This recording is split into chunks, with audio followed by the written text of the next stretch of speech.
excited. Listen, I have warned you, if you're one of my farm friends or my small business owner friends, that like I'm going to call you and want to get to know you more. And I had the pleasure of meeting this amazing woman at the Veterans Farm out in Cameron. Would you like to share who you are? And I really want to share more also about you, just because I think you have such an interesting background in the things that you're now doing. Mm-hmm. So share your name. Yeah. I guess the city that we're in. Okay. My name is Nicki. I live in Cameron, North Carolina. I just got out of the military actually at the end of August. Unexpectedly, I was trying to do 20 years in the military, but my body said otherwise. So that is relatable. Yeah. On so many like accounts.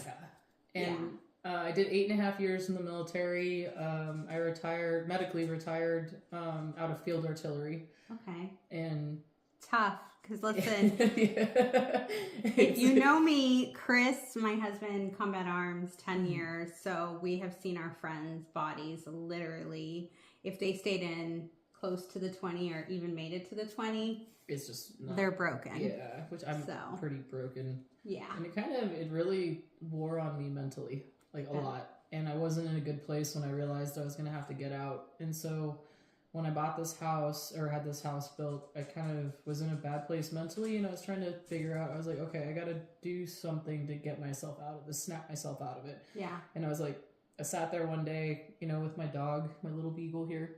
And I'll share photos of Bandit. He is so charming, and you can't help but love him. So much so that I've been joking with Nicki that I keep saying his name now for other animals, because he's got that much of a personality. Oh yeah, he's a little goober, aren't you? Yeah, he goes everywhere with her on all these adventures. But I really wanted you to meet Nicki because, number one, she's a veteran. Thank you so much for everything you did. We can't even begin to thank you nearly. Your body, your time, your mental health, everything. Thank her so much for that. But that she has jumped into this new life. And I had asked her, like, did you grow up in farming?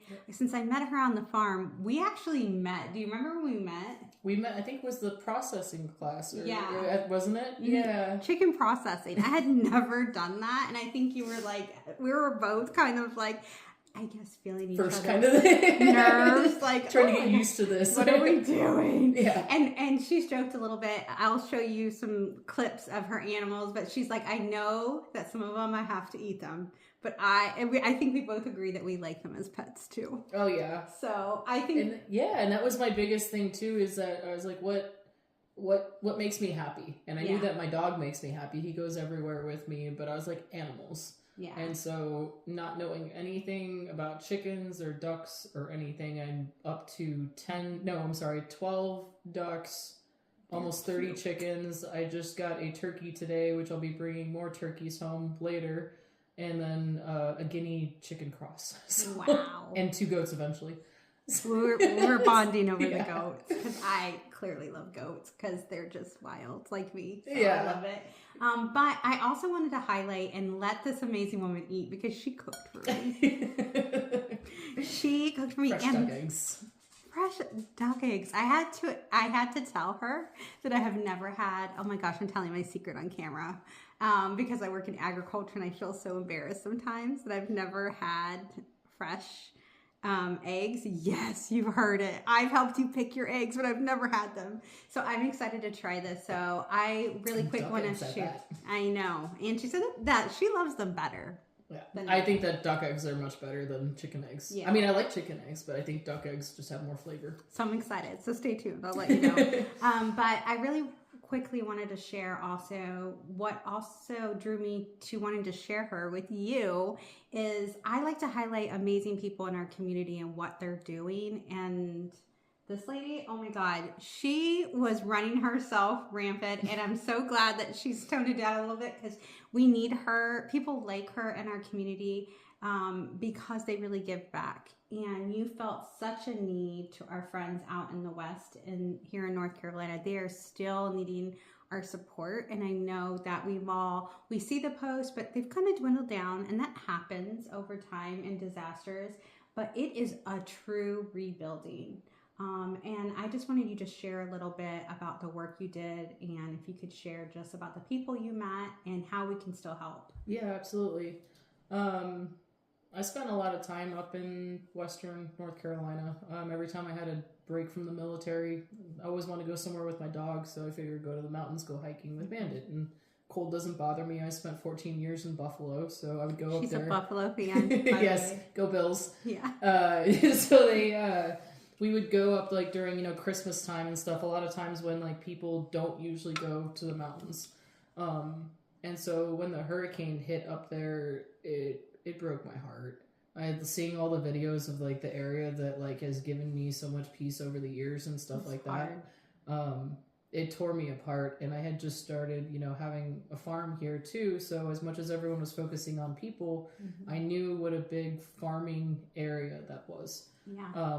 So I rounded up, actually ended up having a convoy of, I think there was 4 or 5 of us with trailers that hauled a bunch of like hay and animal feed and all kinds of stuff up to your good friend Donna with Elleberry Farm. Yes. And then we made our way up to Candler, where we like stopped at another farm and dropped off a bunch of hay, and then I ended up in Burnsville, which is very close to my heart. It's where I spend most of my time. Very rural too. Yes, very rural.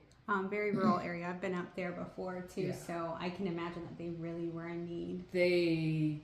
A lot of people think Asheville, because Asheville got a lot of attention. Burnsville, Green Mountain, Relief, that area over there, I can't even describe it. Yeah. It was so much. It's so much worse than what you see in the pictures, but they got it much worse than even Asheville. Like, I mean, they're just entire communities that just completely got wiped out over in the Burnsville area. And they have a very big farming community there as well too. I mean, the amount of people that I've talked to that they lost their entire I talked to people that lost their entire flocks of chickens. They lost their flock of ducks. Their fencing, their equipment. Their animals floated down the flood. I mean, when you look at some of the pictures and you see how high the water rose 40 feet in 4 hours. A lot of people didn't make it out. I talked to a lot of families that watched people wash away. A lot of them still haven't even been found. A lot of homes washed away, but a lot of animals literally just washed away as well too. And then I know one farmer that I talked to in Green Mountain. He's an elderly cow farmer, and his cows survived. They made it up the hillside, but his entire hayfield and cornfield all got washed away. And when I had met him, he had 2 excavators that were there trying to dig out the sand, and they were excited because after 3 days, they finally started actually reaching cow manure. And at some places, like where his field was there, he had up to 10 feet of sand on where his hayfield used to be. I can't. Yeah. And I had the opportunity to meet with Mr. Troxler, which is our Department of Ag person here in North Carolina. And he said, listen, he's in bad shape. He got himself on a plane, which he said his body, it's hard to do. He did it. And he wanted to share that, listen, like what Nicki said, that those pictures, the videos we see is just, it doesn't even do it justice seeing it for yourself. And then getting to meet people and seeing it on the ground has to be, I know it takes a toll on those like you who have gone out. And she mentioned a farm friend. I was like, oh my gosh, I spent a lot of time the last fall with a lot of farm families, and I grew my friend network out there, and I saw a video from my friend Elleberry Llama Farm out in Hendersonville, and Nicki was like, I'm gonna go out there. She was like with her truck, like, I don't care, I'm just gonna go off-roading. Me and Bandit, we're gonna get there. That's how she was, and that's how I reached out to her, and I was like, my friend needs halters for her animals. And so many people donated and bought with their own money on Amazon and got supplies to Nicki. And she was able to see my friend in that time, who is the sweetest, by the way. And your friend Donna was just like, she got very fortunate because, well, I mean, she lost her entire pasture where her llamas were at, but she herself actually swam out to go get her llamas in the floodwater and brought her llamas to safety. Yeah. And she's one of a handful of people that I talked to that did that, but I also talked to quite a few others that watched their animals actually drown. Yeah. So, but she was fortunate where she was actually able to actually get out there herself and survive, and actually get her animals out survive too. And even when I left her place, I was talking to a guy at the gas station asking me if I had any advice, because he had 5 horses that were out in floodwater up to their neck, that they were putting hay and feed on floaters and pushing them out there because they were so terrified that they took boats out there that they couldn't get the horses out of the water. I can't. And that's only just a couple people I talked to, and I'm a nobody like out there. I just was going around helping. I can't imagine how many more people I didn't talk to that were in worse off condition than that. But the animals didn't make it. Oh my gosh, I can't. And then it's going to be a lot of rebuilding, but I also feel one thing that we need to talk about and think about ahead of time is the mental health aspect. That it's going to be really hard on our friends out there. It already is. Yeah, I was going to.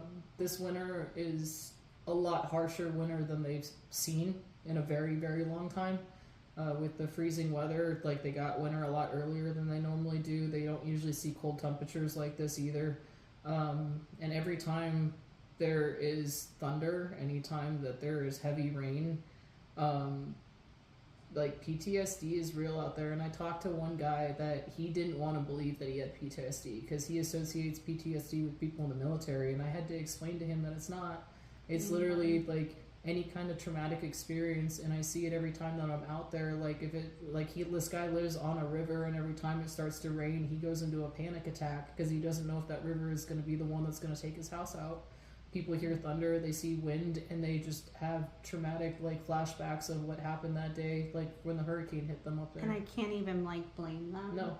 And we talked a little bit about how can we help now because they're still in need. Yeah. But we're so thankful for all the help that's going out there now still. But sometimes items are being donated that cannot be used. And since she has not really shared the amount of time she's gone back and forth, but she literally has lived out there helping these amazing people. So what have you seen that we can donate and get to, or are there certain organizations that you suggest or items that you think they need the most? I know rebuilding supplies are like a really big thing right now. I know animal feed and animal like hay. We have a pretty good shipment going in like with actually like hay and stuff, but I mean horse quality hay is always needed. Even just any kind, because they have goats, they have pigs, they have sheep, they have everything. Yeah. Chicken feed goes out quicker than it comes in. But also just like I know a big thing too is like insulation for campers, because a lot of these people's just in the Burnsville area, I think that they had about 1,200 homes that were damaged or like a complete loss. And Burnsville is not very big. No, it's not at all. And so you're taking these people that have lived in a home for their entire life, and they're living in a camper, and I didn't know how much maintenance campers take. And then when you get to like sub-zero temperature, well, don't quote me on that.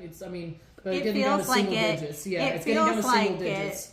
And these people are living in campers, and yeah, straw is like the quickest thing to put underneath the camper to insulate it, and then it also brings rats, it brings mice. I was able to get one lady like RV camping skirts and stuff like that to put around, but she's still having trouble. She can't even get a permit to get her electricity turned on, so she's living like off of a generator. There's a lot of people that haven't been able to get back to work because they don't have a car. Their car has problems, like various different things. So even anything as like gift cards they have Lowe's out there. They have Ingles, which is a grocery store. I know that a lot of people don't like to donate, because it is hard. There are, with a natural disaster, you have a lot of scammers that come in, and I've been dealing with that from very early on, and they're dealing with that pretty heavily and stuff like that right now. So I know a lot of people are weary about donating stuff, but gift cards are a great way because I've given people gift cards to Ingles so that they can go and they can get groceries. You want stuff to go back into the community? They have a couple different farm stores. I've been using Davis Farm in Burnsville for a while. David is a extension agent for the state.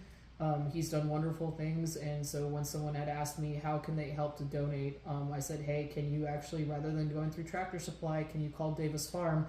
put that $400 towards that, and then I can go get feed, and then he can distribute feed as well too. That's a great idea. Actually, it's a really great idea. So that's one thing. If people are looking to try to help out, like Davis Farm, they can call and they can like do like monetary donations to them, and then he can help, and he knows the area a little bit better than I do, and he can help to get out like, you know, feed and stuff like that to people in need. Okay. And so just different ways to kind of like put money back in through the community and stuff like that, in different ways like that. And that's why I really wanted this opportunity to talk with Nicki so she could share, because she's out there. Versus sometimes we feel helpless. We don't know what to do on our end. But I will link Davis's Farm information at the bottom of this so you know how to contact them. But listen, I need to let this amazing woman eat because she's got an appointment, because we're just like women that have a million things going on all the time. We wear many, many hats. But thank you so much for your time. No, thank you. Thank you for your heart. That's the most. Like, I'm so grateful that farming really brought you and I together, and absolutely. I'm so excited to stay in touch with you. But I'm always cheering you on when I see your stuff on social media. I really am. Oh, I mean it. But listen, stay tuned, because this woman's got amazing things coming up. I know it. So thank you, everyone. Bye. Bye.